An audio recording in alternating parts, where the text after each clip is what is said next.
Hi అండి, ఎలా ఉన్నారు? Welcome to Lakshmi innovative world. నేను మీ లక్ష్మిని. ఈరోజు మనం ఒంటికి చలవ చేసేలా కమ్మటి మజ్జిగ చారు ఎలా తయారు చేసుకోవచ్చో చూద్దాం. మజ్జిగ చారు చేసినప్పుడు పోపు వేసుకుని చేసుకుంటారు అందరూ.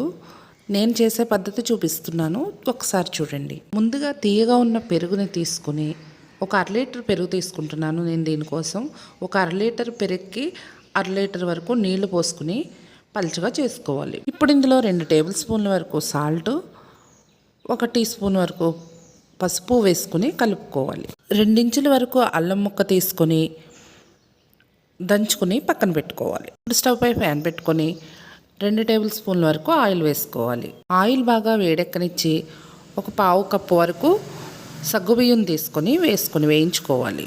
ఇందులో సగ్గుబియ్యం వేయడం వల్ల రుచితో పాటు ఒంటికి చలువ చేస్తుంది. ఇప్పుడు ఇందులో 4-5 వెల్లుల్లి రెబ్బలు చితక్కొట్టుకుని వేసుకోవాలి. ఇవి కొద్దిగా వేగిన తర్వాత ఒక 1/2 టీ స్పూన్ వరకు ఆవాలు వేసుకుని ఆవాలు కొంచెం చిటపట్లాడిన తర్వాత ఒక 1/2 టీ స్పూన్ శనగపప్పు, కొద్దిగా జీలకర్ర, 4-5 ఎండుమిర్చి కట్ చేసుకుని వేసుకోవాలి.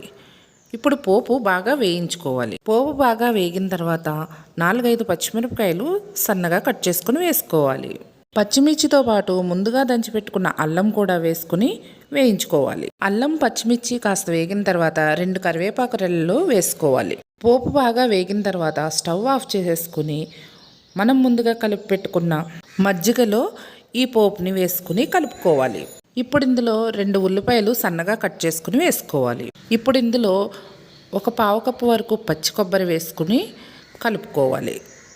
ఈ పచ్చి కొబ్బరి వేయడం వల్ల టేస్ట్ చాలా బాగుంటుందండి. ఇది ఆప్షనల్, మనకు కావాలనుకుంటే వేసుకోవచ్చు, లేకుంటే లేదు. అంతేనండి, చాలా సింపుల్గా చాలా టేస్ట్గా తయారు చేసుకోవచ్చు మజ్జిగ చారు.